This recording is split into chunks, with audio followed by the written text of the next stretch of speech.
Gingrich, and then the wife of Rick Perry, Anita Perry, is going to be here to say some things about her husband's campaign, trying to get some of those undecided voters to come to his side. Now, one of the things that's interesting, we've been reporting all weekend here in Iowa, so many voters were leaving their options open coming into caucus night because they want to hear those final pitches from those campaigns. After all that time, all that money, all those TV ads, they were leaving themselves open to hearing the final pitch to see if these candidates could earn their votes. About 41% still undecided coming into the weekend. It's going to be a real interesting night.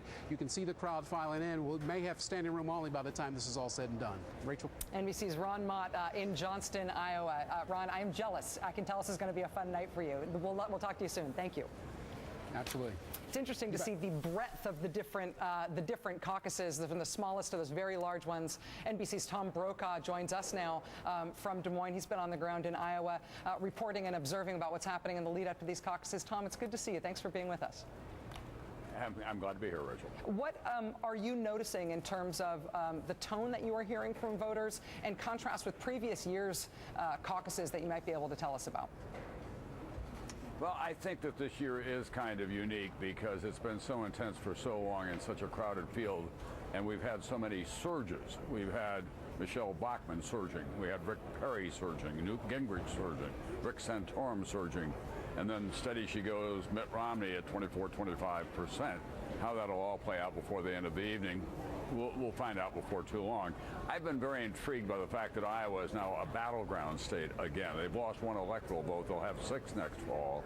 President Obama won the state easily 4 years ago. It's not going to be that easy for him this time. There was a big Republican sweep in 10. So I've been talking to voters about what their expectations are for the fall. I spent the last couple of days in Perry, Iowa, and you get kind of mixed readings. The Christian conservatives are trying to decide who they like in this group. 2 of them told me today that they couldn't vote for Romney because he is a Mormon. There were others who were obviously very critical of President Obama, especially on foreign policy. That seemed to rise to the fore because of Rick Santorum and the emphasis that he put on it this week. On the other hand, Democratic mayor in Perry, Iowa, who became a Democrat when he caucused for Obama 4 years ago after voting for both Bushes, both George 41 and George 43 in the past, said, you know, Washington can learn a lot from small town America. I've got a city council meeting this afternoon, Republicans and Democrats. We got some tough budget issues, but we'll get the job done. And by the way, he said, a point of great civic pride for us is a new community college. We built that with a lot of help from the federal government and the stimulus program that was initiated by President Obama. So it's those kinds of things that I'm trying to keep my eye on going into the fall, and where the traps are and where the opportunities are for both sides. NBC's Tom Brokaw. Thank you, Tom. I imagine that we're going to be checking with you as frequently as we can. Appreciate it. When we come back, we'll be speaking with representatives from the Bachmann and Perry campaigns. I believe, do we have the coverage right now of Newt Gingrich addressing caucus goers? Can we show that? Newt Gingrich making his closing argument tonight in Black Hawk County. Let's dip in here. Who then went on taking the Reagan playbook and in the 1990s reformed welfare, cut taxes, brought unemployment down to 4.2%, helped create 11 million new jobs, and balanced the budget for 4 years. This is not a time for another amateur. We've had 3 years of an amateur. Washington's too complicated. The problems are too hard. Second, I ask you to consider who can stand up to Obama's billion-dollar campaign. Meet him in debate in October and decisively repudiate his policies, his principles, his values, and his ideas, and win despite every smear, every attack, and every distortion which you know their billion-dollar campaign will launch. And I suggest to you, given the debates you've seen, I would come far closer to being able to decisively outline who he is and defeat him. Third, we have run a relentlessly positive campaign. We've done, our ads have been positive, the speeches have been positive. You have a chance tonight to send a signal to America that the consultant-driven, viciously negative campaigns are totally wrong for this year when America is in these kind of problems. And you can do that by refusing to vote for anyone who has run negative ads, and you can insist on voting for someone who's been positive. Finally, the conservative movement has an opportunity to take advantage of all of Obama's weaknesses and win one of the great historic victories of the 21st century. With your help, we will try to lead that movement to a decisive change in Washington for our children, our grandchildren, and the future of our country. Thank you very, very much. Newt Gingrich speaking in Black Hawk County is at the University of Northern Iowa in Cedar Falls, one of the largest caucus sites tonight in Iowa. Some caucus sites in Iowa tonight, just a handful of people. Some of them have up to 1,000 people, some of them very large. This is one of the larger sites, which is why you're seeing the candidates themselves, Michelle Bachmann and Newt Gingrich, speaking there, as well as some high-profile surrogates. Ron Mott, NBC's Ron Mott, is at Summit Middle School in Johnston, which is just outside Des Moines. That's another large caucus site, and they've just told me that where Ron Mott is, they've just seen candidate Rick Santorum arrive at that caucus site. And so at some of these larger caucus sites, you are seeing the candidates themselves or famous or big name surrogates appear on their behalf. I'm here with Al Sharpton, with Lawrence O'Donnell, with Ed Schultz, and Steve Schmidt here in New York, just responding, listening in to that Newt Gingrich sort of closing argument. The tone contrast with Michelle Bachmann sort of pounding the podium, going fire and brimstone, and Newt Gingrich going full Professor Newt there is one distinct contrast, but also making the case that people ought to vote against people who run negative ads. Vote against Mitt Romney because he's run negative ads against me. Steve, how do you assess that? Well, I think he has a couple of problems going forward. He's going to be campaigning in the future in states like South Carolina and Florida that have unemployment rates of nearly 10%. And I think his formulation for the election is the biggest problem facing the country is that someone's running negative ads against me, Newt Gingrich. And I just think it's a problem. I don't think that voters, when you look at the country as a whole, the tough times that people are in, are overly sympathetic to politicians complaining about negative ads. At the end of the day, the election is about the voters. It's not about the politicians. And the woe is me routine from the person who is more responsible than any other person in America for the terrible tone in American politics over the last, two decades, I think is a really hard sell. He is the guy that put together the sheet back in the 90s. This is how you vilify Democrats, and now here he is crying about it. Is Newt Gingrich willing to tell the American people, you know, if I had the same amount of money as Mitt Romney's got in his super PAC, I wouldn't be running any negative ads at all? This is an issue of resource as much as it is about legality, because if Newt Gingrich had the kind of resource and the kind of backing, he'd be doing the same thing that Romney's doing. It's about winning. And when he talked about going positive is when he was in a great shape. He was saying he was going to get the nomination. He was doing it 26%. It felt good in Iowa. Then the negative ads came around, and he didn't have the money to counter it, so now he's complaining about it. Where were all these Republicans and all the critics when President Obama at the State of the Union talked about Citizens United? President Obama was vilified big time by a lot of people on the right by saying, hey, you went after the Supreme Court. You shouldn't have done it. You politicized it. He said, look, basically, this is coming.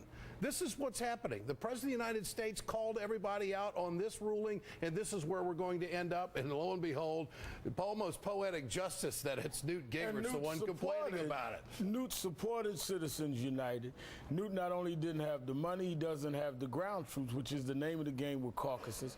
And, you know, I began tonight still feeling that Willard Romney will pull it out, but I'm beginning to edge over there with Ed about Santorum, because anytime I hear you say that there may be standing room only, but you only put 400 chairs down where 800 could go, the less turnout, the better it's going to be for Santorum. Newt and them do not have the army, and Santorum and Ron Paul may have it. And if one of the biggest places only has half amount of chairs, as a preacher that knows about how you make a room look good, they're trying to make a room look good. All right. Thank you, Al. Thank you, Steve. Thank you, Ed. Thank you, Lawrence. The doors will be closing soon in about 15 minutes at caucus sites throughout Iowa at the top of the hour. That's important because that's when the polling begins. This is getting very exciting. You're watching MSNBC's coverage of the Iowa caucuses. Stay with us.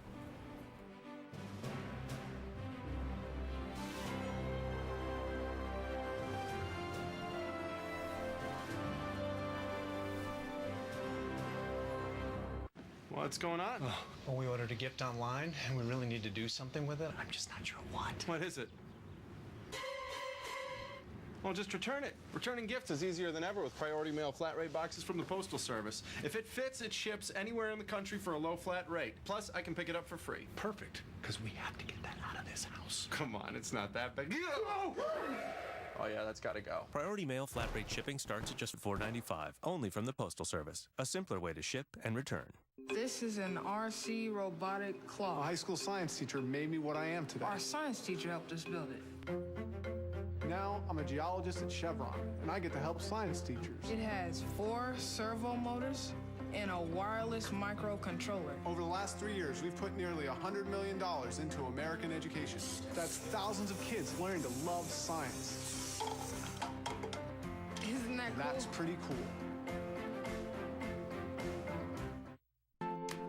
This is not a prescription.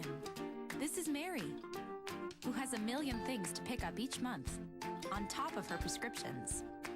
So she was thrilled that her Walgreens pharmacist recommended a 3-month supply and would always be there to answer questions about her health.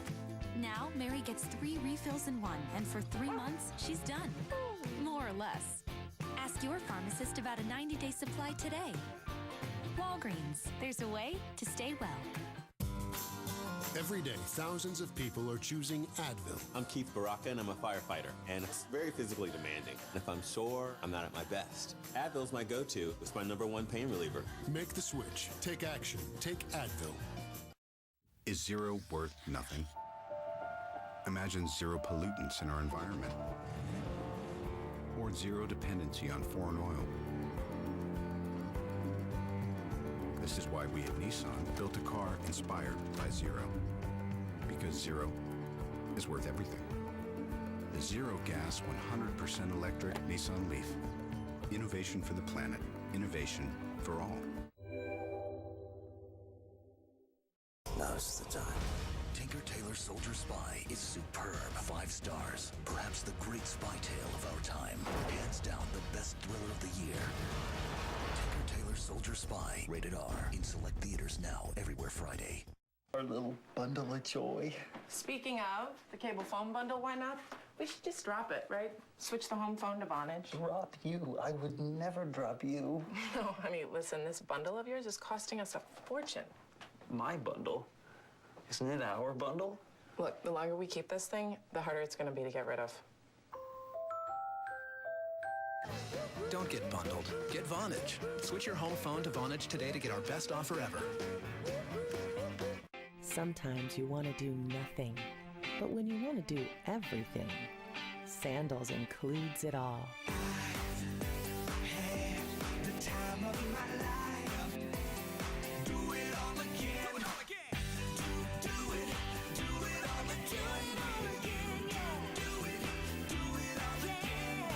Sandals, more quality inclusions than any other resorts on the planet. Book now, save up to 65%. Call 1-800-SANDALS.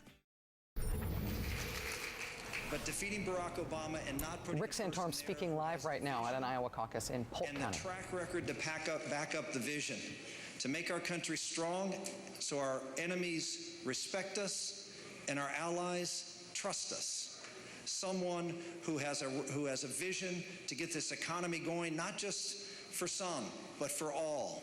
Including small town and rural America and blue collar America. That's why I focus so much on manufacturing and cutting taxes and putting a pro-growth plan, but also to reduce the scale and size of the federal government. So we need to repeal Obamacare, and I proposed a balanced budget in 5 years with $5 trillion of deficit reduction, including entitlement reform. I put the bold plans, but I have the track record to back it up. That's why I would encourage you to not just look at what people say they're going to do. Look what they've done. Finally, the candidate's been out here and talking about the important role, yes, for our culture, but also for our economy, that the family is in America. We need strong families not because it's just good for our society, but it is good for our economy.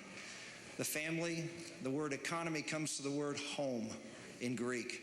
It is the first economy, the family. It is the first hospital, it's the first school. If we don't